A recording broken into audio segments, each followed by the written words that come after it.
الحمدللہ رب العالمین والصلاة والسلام علی محمد الامین فاعوذ باللہ من الشیطان الرجیم بسم اللہ الرحمن الرحیم۔ خواتین و حضرات، پچھلی نشست میں سورہ نور ختم ہو گئی، اس کے ساتھ ہی قرآن مجید کے تیسرے باب کا درس بھی پایہ تکمیل کو پہنچ گیا۔ اب چوتھا باب شروع ہو رہا ہے، یہ سورہ فرقان سے احزاب تک ہے۔ اس باب کا میں نے تعارف لکھا ہے، یہ قرآن مجید کا چوتھا باب ہے، یعنی اب جو باب شروع ہو رہا ہے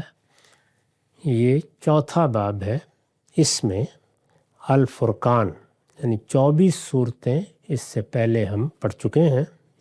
یہ 25ویں سورہ ہے۔ اس میں الفرقان سے الاحزاب تک 9 صورتیں، یعنی اس پورے باب میں جو صورتیں اللہ تعالیٰ نے ایک ترتیب کے ساتھ جمع کی ہیں وہ 9 ہیں۔ اس میں الفرقان سے الاحزاب تک 9 صورتیں ہیں۔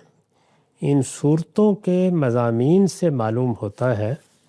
کہ ان میں سے پہلی 8 یعنی 9 صورتوں کا باب ہے، پہلی 8 صورتیں ام القریٰ مکہ میں اور آخری سورہ الاحزاب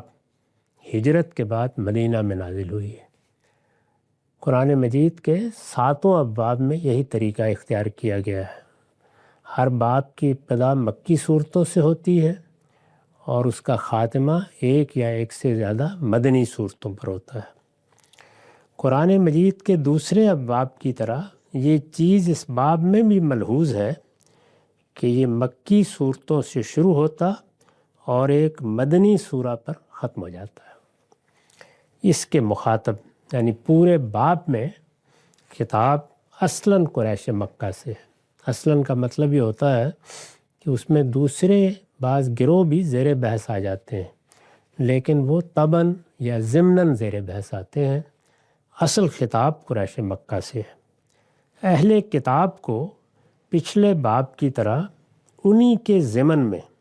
بعض موقعوں پر تنبیہ کی گئی ہے، یعنی درمیان میں اہل کتاب کو بھی تنبیہ کی ہے، لیکن وہ قریش کے پس منظر میں کھڑے ہیں، اس وجہ سے زیر بحث آ گئے ہیں۔ اہل کتاب کو پچھلے باب کی طرح انہی کے ضمن میں یعنی قریشی کے ضمن میں بعض موقعوں پر تنبیہ کی گئی ہے، اس لیے کہ ان صورتوں کے زمانہ نزول میں وہ بھی قریش کی حمایت اور نبی صلی اللہ علیہ وسلم کی مخالفت کے لیے میدان میں آ چکے تھے۔ یعنی نبی صلی اللہ علیہ وسلم کی دعوت گرد و پیش میں پھیل رہی تھی، اس میں اہل کتاب بھی متوجہ ہو رہے تھے۔ اہل کتاب جس طرح کے معلوم ہے یثرب میں بھی تھے، یثرب کے قریب کے بعض علاقوں میں بھی تھے، خیبر میں بھی تھے۔ اسی طرح مسیحی اقوام بہت سی جزیرہ نما عرب کے کناروں پر بستی تھیں، ان میں سے بعض لوگ آ کر مسلمان بھی ہو چکے تھے، لیکن ابھی وہ براہ راست مخاطب نہیں ہوئے۔ ان کے ساتھ براہ راست خطاب یثرب میں جا کر ہوا ہے۔ اس موقع پر وہ آتے تھے، ملتے تھے، بیت اللہ میں بھی آنا ہوتا تھا، ان میں سے بعض کا تجارت کی ضرورتوں سے بھی آتے تھے، تو کسی نہ کسی طرح وہ مختلف معاملات میں اب دلچسپی لے رہے تھے، چنانچہ انہیں بھی تنبیہ کی گئی ہے۔ تزکیہ و تطہیر کے مضامین میں البتہ نبی صلی اللہ علیہ وسلم اور آپ کے ماننے والے مخاطب ہیں، یعنی قرآن میں جو عام طریقہ ہے وہ یہ ہے کہ قریش سے خطاب ہے، ان کو دعوت دی جا رہی ہے، خبردار کیا جا رہا ہے، ان کے اعتراضات کے جوابات دیے جا رہے ہیں، دلائل کے ساتھ اللہ تعالیٰ اپنا پیغام ان تک پہنچاتے ہیں۔ اب اس میں جو لوگ مسلمان ہو گئے ہیں، یعنی اس دعوت کو قبول کر کے رسول اللہ کے ساتھ آ گئے ہیں، تو ان کا بھی تزکیہ اور ان کی بھی تطہیر ساتھ ساتھ ہوتی رہتی ہے، تو وہ بھی ضمناً زیر بحث آ گئے ہیں۔ چنانچہ باب کا خاتمہ انہی کے ساتھ خطاب پر ہوا ہے، یعنی آخری سورہ میں پھر احزاب میں زیادہ تر وہی خطاب میں آ گئے ہیں۔ اس کا موضوع یعنی پورے باب میں کس مضمون کا غلبہ ہے، اس کا موضوع رسالت کا اس بات، یعنی رسول اللہ کی رسالت کو قرآن مجید نے پورے باب میں دلائل کے ساتھ نمایاں بھی کیا ہے، اس کی طرف لوگوں کو متوجہ بھی کیا ہے، اور گویا اس کا اثبات کیا ہے، اس کو ثابت کیا ہے کہ یہ رسالت ایک رسالت حق ہے۔ اس کا موضوع رسالت کا اثبات اس کے حوالے سے قریش کو انذار و بشارت، یعنی ظاہر ہے کہ جب اللہ تعالیٰ بیان فرما رہے ہیں اور وہ یہ بتائیں گے کہ میرا پیغمبر ہے، اس کے پیغمبر ہونے کے یہ اور یہ دلائل ہیں، تو وہ مخاطبین کو یہ بتا رہے ہیں کہ اگر پھر خبردار ہو جاؤ گے اور صحیح رویہ اختیار کر لو گے تمہارے لیے بشارت ہے، ایسا نہ ہوا تو یہ رسول ہے، اس کا کچھ نتیجہ نکلنا ہے، وہ دنیا اور آخرت دونوں میں نکلے گا۔ نبی صلی اللہ علیہ وسلم اور قرآن کا مقام و مرتبہ اسی کے ضمن میں آپ کے ماننے والوں پر واضح کیا گیا ہے، یعنی جہاں یہاں پھر یہ مضمون آیا ہے وہاں اصل میں یہ بتایا گیا ہے کہ نبی کی حیثیت کیا ہوتی ہے، رسول کا مقام و مرتبہ کیا ہوتا ہے، اور رسول کے ذریعے سے یہ جو ہدایت تمہیں قرآن کی صورت میں ملی ہے یہ تمہارے لیے کیا حیثیت رکھتی ہے۔ تو یہ چیزیں ہیں جو اس میں زیر بحث آئی ہیں۔ اس کے بعد اب دو صورتیں ہیں، فرقان اور شعراء۔ یہ میں عرض کر چکا ہوں کہ قرآن مجید میں صورتیں دو دو کر کے پیر بنا دی گئی ہیں، جوڑوں کی صورت میں ہیں۔ چنانچہ میں نے ان کے تعارف بھی اسی لحاظ سے لکھے ہیں۔ یہ دونوں صورتیں یعنی سورہ فرقان اور سورہ شعراء، یہ دونوں صورتیں اپنے مضمون کے لحاظ سے توام ہیں، یعنی ایک پیر بن جاتی ہیں۔ دونوں کا موضوع اثبات رسالت اور اس کے حوالے سے انذار و بشارت ہے، یعنی موضوع وہی ہے جو باب کا موضوع ہے۔ رسالت مآب صلی اللہ علیہ وسلم کی رسالت کو رسالت بحیثیت ادارہ ثابت کی جائے اور اس کے حوالے سے مخاطبین کو خبردار کیا جائے، اگر وہ اس کو قبول کر لیں تو بشارت کی جائے۔ دونوں کا موضوع اثبات رسالت اور اس کے حوالے سے انذار و بشارت ہے۔ دوسری سورہ میں یعنی جو سورہ شورا اس کے بعد آئے گی، دوسری سورہ میں البتہ ان سرگزشتوں کی تفصیل کر دی گئی ہے جن کی طرف پہلی سورہ میں بالاجمال اشارہ فرمایا ہے، یعنی کچھ سرگزشتیں قرآن مجید دلیل کے طور پر سامنے رکھتا ہے، پہلی سورہ میں ان کی طرف اشارہ ہے، لیکن سورہ شعراء میں جو اس کے بعد دوسری سورہ ہے اس میں پھر ان کی تفصیل کی گئی ہے۔ نیز کاہن اور شاعر ہونے کا جو الزام قریش مکہ نبی صلی اللہ علیہ وسلم پر لگاتے تھے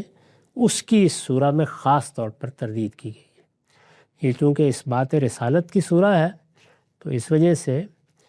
بالعموم رسالت مآب کے خلاف یہ کہا جاتا تھا کہ جیسے ہمارے ہاں کاہن ہیں، جس طرح ہمارے ہاں شاعر ہیں، یہ بھی غالباً اسی طرح کے کوئی شخص نمایاں ہو گئے ہیں۔ اس کو موضوع بنایا گیا ہے اور اس کی خاص طور پر تردید کی گئی ہے۔ دونوں میں خطاب قریش سے ہے، یعنی دونوں کے مخاطب قریش ہیں جو آپ کی صداقت کے ثبوت کے لیے اس زمانے میں آپ سے بار بار عذاب کی کسی نشانی کا مطالبہ کر رہے تھے۔ یعنی یہ وہ دور ہے جس میں یہ صورتیں نازل ہوئی ہیں، جس میں بار بار یہ کہا جا رہا تھا کہ یہ انفس کے دلائل یا آفاق کے دلائل، یہ اس طرح کے بعض جو آپ فرما رہے ہیں ان کو چھوڑیے۔ اگر آپ اللہ کے رسول ہیں اور آپ کا کہنا یہ ہے کہ میرے انکار کا نتیجہ نکلے گا تو پھر وہ نتیجہ لے آئیے، جب وہ آ جائے گا تو ہم دیکھ لیں گے، مان لیں گے اس کو۔ تو بار بار عذاب کی کسی نشانی کا مطالبہ کر رہے تھے۔ دوسری سورہ میں آیت ترجیح اسی حوالے سے وارد ہوئی ہے۔ دوسری سورہ یعنی شعراء میں ایک آیت بار بار دہرائی گئی ہے، جیسے سورہ رحمان میں ہم دیکھتے ہیں کہ فَبِأَيِّ آلَاءِ رَبِّكُمَا تُكَذِّبَانِ کی آیت دہرائی جاتی ہے، اس کو ترجیح کہتے ہیں۔ تو یہ اسی حوالے سے ہے۔ دونوں صورتوں کے مضمون سے واضح ہے کہ ام القریٰ مکہ میں یہ رسول اللہ صلی اللہ علیہ وسلم کی دعوت کے مرحلہ انذار عام میں نازل ہوئی ہیں، یعنی رسول اللہ کی دعوت کے جو مراحل ہیں ان میں پہلا مرحلہ انذار کا ہے، لوگوں کو خبردار کرنے کی انفرادی ملاقاتوں میں ابتدا کی جائے۔ دوسرا مرحلہ انذار عام کا ہے کہ اب باہر نکل کر مجلسوں میں جا کر لوگوں کو قومی حیثیت سے، ان کی اجتماعی حیثیت سے اللہ کا پیغام پہنچایا جائے۔ تیسرا پھر اتمام حجت کا ہے، اور آخری مرحلہ ہجرت و برات کا، یعنی جس کے بعد پیغمبر اپنی قوم کو چھوڑ دیتا ہے۔ پھر آگے اقدام ہے یا تزکیہ و تطہیر۔ تو اب یہ سورہ شروع ہو رہی ہے۔ بسم اللہ الرحمن الرحیم، اللہ کے نام سے جو سراسر رحمت ہے، جس کی شفقت ابدی ہے۔ تبارک الذی نزل الفرقان علی عبدہ لیکون للعالمین نذیرا، بہت بزرگ، بہت فیض رساں ہے وہ ذات جس نے اپنے بندے پر یہ فرقان اتارا ہے، اس لیے کہ وہ اہل عالم کے لیے خبردار کرنے والا ہو۔ یہ اس سورہ کا ابتدائی جملہ ہے اور بہت ہی شاندار ہے۔ تبارک الذی نزل الفرقان علی عبدہ لیکون للعالمین نذیرا، بہت بزرگ، بہت فیض رساں، یعنی ایک ایسی کتاب، یہ جو فرقان کہہ کے قرآن کا تعارف کرایا گیا ہے، یہ ایک لفظ نہیں ہے، یعنی قرآن کا لفظ استعمال نہیں کیا۔ تبارک الذی نزل القرآن نہیں کہا، یا نزل الکتاب نہیں کہا، نزل الفرقان کہا ہے۔ یہ ایک لفظ نہیں ہے، یہ اصل میں قرآن مجید کا ایک خاص پہلو ہے جو سب سے بڑھ کر نظر انداز ہوا ہے، یہ اس کو نمایاں کرتا ہے۔ یعنی ایک ایسی کتاب جو حق و باطل میں امتیاز کے لیے ایک کسوٹی، ایک معیار فیصلہ اور حجت قاطع ہے۔ یعنی قرآن مجید کا معاملہ یہ نہیں ہے کہ ہدایت کی 10 چیزیں ہیں، ان میں سے ایک قرآن بھی ہے، یا سب سے پہلی چیز قرآن ہے، یا سب سے مقدم چیز قرآن ہے۔ یہ قرآن کی وہ حیثیتیں ہیں جو بالعموم مسلمانوں کے ہاں مانی جاتی ہیں۔ قرآن مجید اس سے آگے بڑھ کر حق و باطل میں امتیاز کے لیے ایک کسوٹی کی حیثیت سے نازل کیا گیا ہے، یعنی صرف ہدایت کی ایک کتاب نہیں، ہدایت کی چیزوں میں سے ایک چیز نہیں، بلکہ آخری چیز، فیصلہ کن چیز، یعنی ایک ایسی کتاب جو حق و باطل میں امتیاز کے لیے ایک کسوٹی، ایک معیار فیصلہ، یعنی اس طرح نہیں ہے کہ یہ بات بھی ٹھیک ہے، یہ قرآن نے بیان کر دی ہے، اور کسی دوسرے ذریعے سے بھی کوئی بات ایسی معلوم ہو سکتی ہے۔ معیار فیصلہ کی حیثیت، کسوٹی کی حیثیت اس کتاب کو حاصل ہے، اور یہ حجت قاطع ہے، یعنی کوئی چیز اس پر اثر انداز نہیں ہو سکتی، کوئی چیز اس میں ترمیم و تغیر نہیں کر سکتی، کوئی چیز اس کے مدعا کو نہیں بدل سکتی۔ یہ جو قرآن کی حیثیت ہے، اس کو اس لفظ فرقان سے ادا فرمایا ہے۔ یہ لفظ اس لیے استعمال کیا ہے، یعنی ایک ایسی کتاب جو حق و باطل میں امتیاز کے لیے ایک کسوٹی، ایک معیار فیصلہ اور حجت قاطع ہے۔ دوسری جگہ یہی حقیقت لفظ میزان سے واضح فرمائی ہے، یعنی جس طرح یہاں لفظ فرقان استعمال کیا ہے، بعض دوسری صورتوں میں اسی مضمون کو ادا کرنے کے لیے لفظ میزان استعمال کیا ہے، یعنی ایک ترازو، تاکہ ہر شخص اس پر تول کر دیکھ سکے کہ کیا چیز حق اور کیا باطل ہے۔ قرآن مجید کی یہ حیثیت ہے جو بالعموم نہیں مانی جاتی، جو فراموش ہوئی ہے، جس کو نظر انداز کیا گیا ہے، اور اسی کا نتیجہ ہے کہ پھر مسلمانوں کی جمعیت میں وہ چیز پیدا نہیں ہو سکی جو انہیں ہر افتقار سے بجا کر صحیح مقام پر کھڑا کرتی ہے۔ ان کے ہاں اس کے نتیجے میں دوسری چیزوں کی محتاجی بھی پیدا ہوئی اور تشتت و افتراق بھی پیدا ہوا ہے۔ دوسری جگہ یہی حقیقت لفظ میزان سے واضح فرمائی ہے، یعنی ایک ترازو، تاکہ ہر شخص اس پر تول کر دیکھ سکے کہ کیا چیز حق اور کیا باطل ہے۔ گویا محض حق کو بیان کرنے والی کتاب نہیں ہے، حق اور باطل کا فیصلہ کرنے کے لیے نازل کی گئی ہے۔ اللہ تعالیٰ نے جہاں کتابوں کے نزول کا مقصد بیان کیا ہے سورہ بقرہ میں، وہاں اسی بات کو اس طرح بیان کیا کہ لِیَحْکُمَ بَيْنَ النَّاسِ فِي مَا اخْتَلَفُوا فِیہِ، یہ کتاب تمہارے ہاتھ میں اس لیے پکڑائی جاتی ہے کہ تم اپنے اختلافات کا اس کے ذریعے سے فیصلہ کرو گے، یعنی مذہب کے معاملے میں، دین کے معاملے میں، حق کو جاننے کے معاملے میں، حق و باطل میں امتیاز کے معاملے میں جہاں اختلاف پیدا ہوگا، وہاں فیصلہ کن حیثیت اللہ کی کتاب اور ظاہر ہے کہ اب قرآن مجید کی ہوگی۔ چنانچہ اپنے دعوی، یعنی جو دعوے قرآن نے کیے ہیں،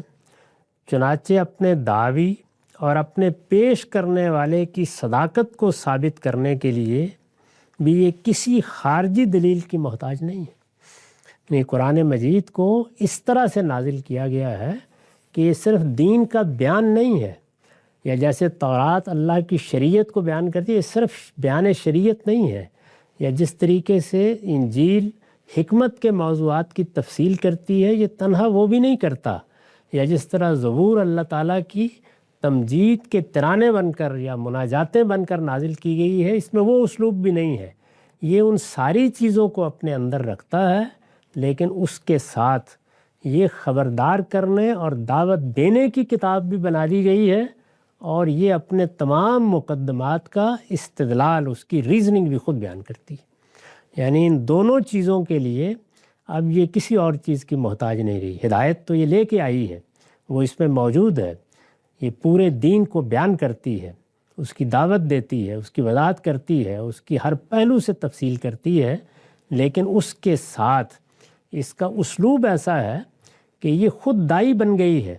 اس لحاظ سے یہ کتاب بھی ہے اور یہ پیغمبر بھی ہے۔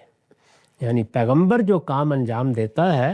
یہ کتاب وہ کام بھی کر رہی ہے، یہ انذار کر رہی ہے، خبردار کر رہی ہے۔ دعوت کے لیے اب اس کو کسی وائز یا کسی لٹریچر کی ضرورت نہیں ہے، یہ خود اپنی دعوت کو پیش کرتی ہے، اور اسی طرح سے اسے خارج میں استدلال کی مدد لینے کی بھی ضرورت نہیں ہے، یہ اپنے مقدمات کا استدلال اور ریزننگ بھی اپنے اندر رکھتی ہے۔ چنانچہ اپنے دعوی اور اپنے پیش کرنے والے کی صداقت کو ثابت کرنے کے لیے بھی یہ کسی خارجی دلیل کی محتاج نہیں ہے، بلکہ خود دلیل و حجت ہے۔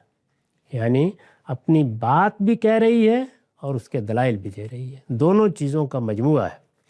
قرآن کی یہی حیثیت ہے جس کی بنا پر، یعنی یہ جو لفظ فرقان سے تعارف کرایا گیا ہے، یا اسی طرح میزان کا لفظ استعمال کیا گیا ہے، قرآن کی یہی حیثیت ہے جس کی بنا پر ہم نے اپنی کتاب میزان کے مقدمے اصول و مبادی میں لکھا ہے کہ خدا کی اس کتاب کے بارے میں یہ دو باتیں بطور اصول ماننی چاہیے۔ یعنی چونکہ یہ فرقان ہے، چونکہ یہ میزان ہے، چونکہ اللہ تعالیٰ نے اس کو فیصلے کا ذریعہ بنا کر نازل کیا ہے، یہ چونکہ کسوٹی ہے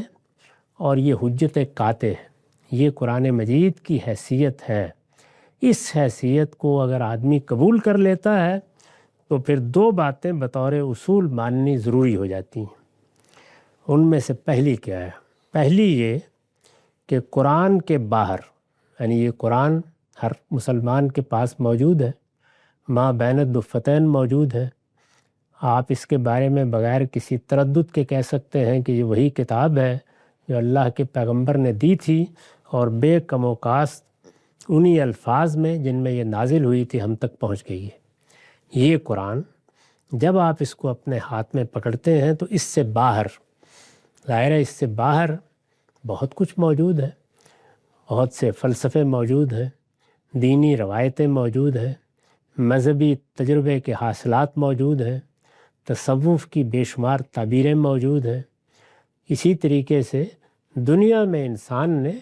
فکر کے جو نتائج پیدا کیے ہیں وہ سب موجود ہیں۔ پہلی یہ کہ قرآن کے باہر، یعنی اس سے باہر کوئی وحی خفی یا جلی، یہاں تک کہ خدا کا وہ پیغمبر بھی جس پر یہ نازل ہوا ہے، اس کے کسی حکم کی تحدید و تخصیص یا اس میں کوئی ترمیم و تغیر نہیں کر سکتا۔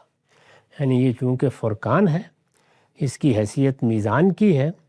تو اب اس کے باہر اگر کوئی شخص یہ کہتا ہے کہ ایک اور وحی بھی موجود ہے، ہوا کرے، یہ کہتا ہے کہ اللہ کی بعض کتابیں بھی موجود ہیں تو ہوا کریں، یہ کتابیں بھی، یہ وحی بھی، یہ وحی خفی ہے یا جلی ہے، جیسی بھی ہے، اور یہ وحی خفی اور جلی تو ایک طرف، اگر خدا کا پیغمبر بھی موجود ہو اور وہ بھی یہ چاہے کہ وہ اس کے کسی حکم پر کوئی حد لگا دے، تحدید کا مطلب یہ ہے کہ حکم دیا گیا تھا اور وہ مطلق تھا، اس پر کوئی حد نہیں تھی، لیکن میں نے آپ نے لگا دی، تخصیص کر دے، عام بات کہی یہی تھی، اس کو خاص کر دیا، کہا تو یہ گیا تھا کہ یہ سب لوگوں کے لیے ہے، لیکن یہ بتایا کہ نہیں، یہ بات تو فلاں علاقے کے لوگوں کے لیے ہے، تو یہ تخصیص ہے۔ یا اس میں کوئی ترمیم و تغیر کر دے، یہ نہیں کر سکتا۔ یعنی جو بات اس نے کہی ہے، جو بات اس میں بیان ہو گئی ہے، جو حکم اس میں آ گیا ہے، جس چیز کو اس نے واضح کر دیا ہے، اس پر اب کوئی باہر کی چیز اثر انداز نہیں ہو سکتی۔ پہلی یہ کہ قرآن کے باہر کوئی وحی خفی یا جلی، یہاں تک کہ خدا کا وہ پیغمبر بھی جس پر یہ نازل ہوا ہے، اس کے کسی حکم کی تحدید و تخصیص یا اس میں کوئی ترمیم و تغیر نہیں کر سکتا۔ یہ الفاظ اس لیے استعمال کیے گئے ہیں کہ تحدید اور تخصیص ہی کے نام پر مسلمانوں کے علم میں بہت سی چیزیں اس قرآن مجید کے مدعا میں، اس کے حکم میں ترمیم و تغیر کر رہی ہیں۔ اس کی مثالیں دی جا سکتی ہیں۔ دین میں ہر چیز کے رد و قبول کا فیصلہ، یعنی اب کوئی شخص دین کی کوئی بات بیان کرے، وہ اپنا فلسفہ بیان کرے، وہ کوئی روایت بیان کرے، وہ دنیا میں کسی علم کے حوالے سے بات کرے، کسی بھی چیز کا فیصلہ دین میں، ظاہر ہے کہ دنیا کی چیزوں میں تو انسان نے عقل استعمال کرنی ہے، وہ زیر بحث نہیں ہے۔ دین میں ہر چیز کے رد و قبول کا فیصلہ اس کی آیات بینات ہی کی روشنی میں ہوگا۔ کوئی چیز بھی آئے گی وہ صحیح ہو سکتی ہے، کوئی عالم بیان کرتا ہے، کوئی فقیہ بیان کرتا ہے، اسی طرح سے کسی اور مذہب کا پیرو کوئی حق بیان کر دیتا ہے، لیکن ہمیں یہ فیصلہ کرنا ہے کہ یہ ہمارے لیے قابل قبول ہے یا نہیں ہے۔ تو یہ فیصلہ کہ یہ قابل قبول ہے، یہ بھی اس کی آیات کی روشنی میں ہوگا، اور یہ فیصلہ کہ ہم اس کو قبول نہیں کر رہے، ہم اس کو رد کر رہے ہیں۔ کوئی شخص اپنا خواب بیان کرتا ہے، اپنا الہام بیان کرتا ہے، اپنا کشف بیان کرتا ہے، اپنا کوئی تجربہ بیان کرتا ہے، ان میں سے ہر چیز کو اس کی آیات کی روشنی میں دیکھا جائے گا۔ وہ قابل قبول ہوگا تو اس کے قبول کرنے سے، اور وہ رد کیا جائے گا تو اس کی شہادت کی بنیاد پر۔ ایمان و عقیدہ کی ہر بحث اس سے شروع ہوگی اور اسی پر ختم کر دی جائے گی۔ یعنی اب کوئی شخص عقائد کی فہرست اس سے باہر لے کر نہیں آ سکتا۔ ایمان اور عقیدے کی جتنی چیزیں ہیں، ایمان و عقیدہ کا مطلب یہ ہوتا ہے کہ وہ چیزیں جن کو ماننے پر ہماری نجات منحصر ہے۔ اللہ تعالیٰ نے پابند کر دیا ہے کہ یہ چیزیں تو ماننی پڑیں گی۔ جیسے ہم کہتے ہیں کہ اللہ پر ایمان ہے، فرشتوں پر ایمان ہے، تو ایمان و عقیدہ کی ہر بحث اس سے شروع ہوگی اور اسی پر ختم کر دی جائے گی۔ اس میں باہر کی کوئی چیز سرے سے زیر بحث ہی نہیں آ سکتی۔ ہر وحی، یعنی خواہ وہ پیغمبر کی نسبت سے بیان کی جائے، خواہ وہ کسی اور شخص کی نسبت سے بیان کی جائے، ہر وحی، ہر الہام، کوئی آدمی اپنے بارے میں کہتا ہے، کسی کے بارے میں اس طرح کی کوئی بات کرتا ہے، ہر وحی، ہر الہام، ہر القاء، یعنی یہ وہ تعبیریں ہیں جو بالعموم اللہ تعالیٰ کی طرف سے کسی چیز کو پانے کے لیے استعمال کی جاتی ہیں۔ کبھی کہا جاتا ہے کہ یہ مجھ پر وحی ہوئی ہے، یا یہ کہ مجھ پر الہام ہوا ہے، یا مجھ پر القاء ہوا ہے، تو یہ سب چیزیں یا سب تعبیریں اصل میں یہ بیان کرنے کے لیے ہوتی ہیں کہ یہ چیز میں نے اپنی عقل سے اخذ نہیں کی، یہ مجھے اوپر سے دی گئی ہے۔ تو ہر وحی، ہر الہام، ہر القاء، اور صرف یہی نہیں، ہر تحقیق، یعنی کسی نے اپنے طور پر کوئی تحقیق کی ہے، وہ خواہ عقلی علوم سے متعلق ہے یا خود کسی چیز کو سمجھنے سے متعلق ہے، یعنی اللہ ہی کی کسی کتاب کو سمجھنے سے متعلق ہے۔ ہر وحی، ہر الہام، ہر القاء، ہر تحقیق اور ہر رائے کو اس کے تابع قرار دیا جائے گا، یعنی وہ اس کے تابع ہے، اس کے نیچے ہے، اس کے لیے اس کی دلیل پیش کی جائے گی، اس کو یہ قبول کر لے گی تو اچھی بات ہے، نہیں قبول کرے گی تو وہ جس کی بھی ہو کسے باشد رد کر دی جائے گی۔ ہر وحی، ہر الہام، ہر القاء، ہر تحقیق اور ہر رائے کو اس کے تابع قرار دیا جائے گا، اور اس کے بارے میں، یعنی قرآن کے بارے میں اور اس کے بارے میں یہ حقیقت تسلیم کی جائے گی کہ ابو حنیفہ اور شافعی، یہ ظاہر ہے ہمارے وہ جلیل القدر دو امام ہیں جنہوں نے قانون کی تشریحات کی ہیں، یعنی شریعت کو سوسائٹی سے اور مسلمانوں کے اعمال سے متعلق کیا ہے، اور اس طریقے سے ایک بڑا قانون اپنی روایت کے طور پر مسلمانوں کو دیا ہے۔ ظاہر ہے کہ آپ کو جب شریعت دی گئی تو اس کا مطلب کیا ہے؟ اس کا مطلب یہ ہے کہ اللہ تعالیٰ نے ایک رخ متعین کر دیا ہے، چند احکام بتا دیے ہیں کہ اب اس رخ پر تم نے اپنی اجتماعی اور انفرادی زندگی کو چلانا ہے۔ تو اس کو سامنے رکھ کر مسلمانوں نے اپنی ریاست کے لیے، اپنے نظم حکومت کے لیے اور اپنے معاشرے کے لیے جو قانون بنایا، جس کو ہم فقہ کہتے ہیں، وہ ان دو بڑی شخصیات کی نسبتی سے بالعموم زیر بحث آتا ہے۔ یہ گویا یہ علامت ہے ان کی۔ اس کے بارے میں یہ حقیقت تسلیم کی جائے گی کہ ابو حنیفہ اور شافعی، بخاری و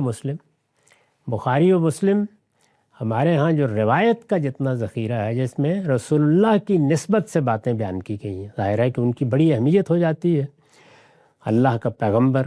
یہ قرآن بھی ہمیں پیغمبری سے ملا ہے، پیغمبر نے کوئی بات کہی ہے یا کی ہے یا کسی چیز کی تصویب کی ہے تو وہ پورا تاریخی ریکارڈ لوگوں نے محفوظ کرنے کی کوشش کی۔ اس میں جو نمائندہ چیزیں ہیں جن کو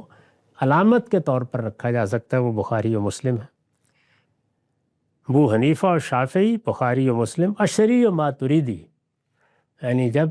فلسفیانہ بحثیں مسلمانوں میں دوسری صدی کے خاتمے پر پیدا ہونا شروع ہوئیں، ظاہر ہے کہ اس میں بڑا کردار یونانی اور ہندی فلسفوں کی آمیزش سے ہوا۔ اس میں جو سوالات پیدا ہوئے ان کو سامنے رکھ کر مسلمانوں کے اندر ایک علم پیدا ہوا، اس کو علم کلام کہتے ہیں، یعنی جس میں گویا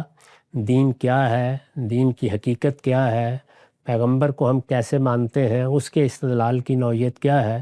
ان چیزوں کو باقاعدہ ایک علم کے طور پر ترتیب دیا گیا۔ جیسے فقہ میں قانون زیر بحث آتا ہے تو علم کلام میں عقائد زیر بحث آتے ہیں، ہم مانتے ہیں تو کیوں مانتے ہیں۔ اس میں جن لوگوں نے غیر معمولی حیثیت حاصل کی وہ یہ امام اشعری اور ماتریدی ہیں، اور بھی ہیں، یعنی یہ بالکل اسی طرح ہے جیسے بخاری و مسلم انتخاب کی جگہ پر ہیں، یہ بھی، اور جنید و شبلی۔ پھر تصوف آیا، اس میں وہ لوگ آئے جنہوں نے آ کے یہ بتایا کہ ہم بھی ایک مذہبی تجربے سے گزرتے ہیں، ہم پر بھی کچھ احوال آتے ہیں اور اس میں ہمیں کیا حقائق معلوم ہوئے ہیں، اس سے ہمارے ہاں تصوف کی روایت قائم ہوئی۔ اس کے جو سب سے پہلے بڑے لوگ ہیں وہ جنید و شبلی ہیں، وہ بھی گویا نمائندہ حیثیت رکھتے ہیں۔ تو یہ تمام میں نے گنوا دیے ہیں اس لیے تاکہ جتنا علم بھی مسلمانوں کے ہاں جس نام سے پیدا ہوا ہے، فقہ کے نام سے ہے، حدیث کے نام سے ہے، علم کلام کے عنوان سے ہے یا تصوف کے عنوان سے ہے، یہی مسلمانوں کے سارے علم کے عنوانات ہیں۔ اور اس کے بارے میں یعنی قرآن کے بارے میں یہ حقیقت تسلیم کی جائے کہ ابو حنیفہ و شافعی، بخاری و مسلم، اشعری و ماتریدی اور جنید و شبلی سب پر اس کی حکومت قائم ہے، یعنی کوئی بھی اس سے باہر کھڑا ہو کر اب کوئی چیز دین کے نام پر نہیں دے سکتا، اور اس کے خلاف ان میں سے کسی کی کوئی چیز بھی قبول نہیں کی جا سکتی۔ وہ کسے باشد، وہ بخاری ہیں، مسلم ہیں، ابو حنیفہ ہیں، شافعی ہیں، ان کی عزت اپنی جگہ، لیکن ان کی بھی ہر بات کو اس کی کسوٹی پر پرکھا جائے گا، دیکھا جائے گا۔ اگر قرآن اس کو قبول کرتا ہے تو قبول کر لی جائے گی، اگر قبول نہیں کرتا تو نہیں قبول کی جائے گی۔ یہ پہلی چیز ہے۔ میں نے عرض کیا تھا کہ میں نے یہ لکھا ہے اپنی کتاب میزان میں کہ دو باتیں قرآن مجید نے یہاں جو لفظ استعمال کیا ہے اس کے لازمی نتیجے کے طور پر ماننا ہوگی۔ یہاں فرقان کا لفظ استعمال کیا ہے، باقی دوسری جگہوں پر میزان کا لفظ استعمال کیا ہے۔ یہی در حقیقت وہ بنیادی فرق ہے جو مسلمانوں کی علمی روایت میں اور مدرسہ فراہی کے علماء کے کام میں پیدا ہو گیا ہے۔ یعنی قرآن کو سب مانتے ہیں، اللہ کی کتاب مانتے ہیں، قرآن کو مقدم رکھتے ہیں، قرآن کو سب سے پہلے دیکھتے ہیں، لیکن کیا قرآن فیصلہ کن ہے؟ کیا وہ آخری اتھارٹی ہے؟ کیا اس کے خلاف بھی کوئی چیز قبول کی جا سکتی ہے؟ کیا کوئی چیز اس پر بھی برتر ہو سکتی ہے؟ کیا کوئی چیز اس میں بھی ترمیم و تغیر کر سکتی ہے؟ نہیں کر سکتی۔ تو اسی چیز کو یہاں لفظ فرقان سے قرآن نے ادا کیا ہے کہ تبارک الذی نزل الفرقان علی عبدہ لیکون للعالمین نذیرا۔ بہت بزرگ، بہت فیض رساں ہے وہ ذات جس نے اپنے بندے پر یہ فرقان اتارا ہے، اس لیے کہ وہ اہل عالم کے لیے خبردار کرنے والا ہو۔ اس آیت میں جو آگے کی چیزیں بیان کی ہیں ان کو بھی ہم دیکھیں گے، لیکن ابھی ایک دوسری چیز کو واضح کرنا ہے جو اس کو میزان اور فرقان ماننے کا تقاضا ہے۔ ہمارا وقت ختم ہو گیا۔ اقول قولی ھذا واستغفر اللہ لی ولسائر المسلمین۔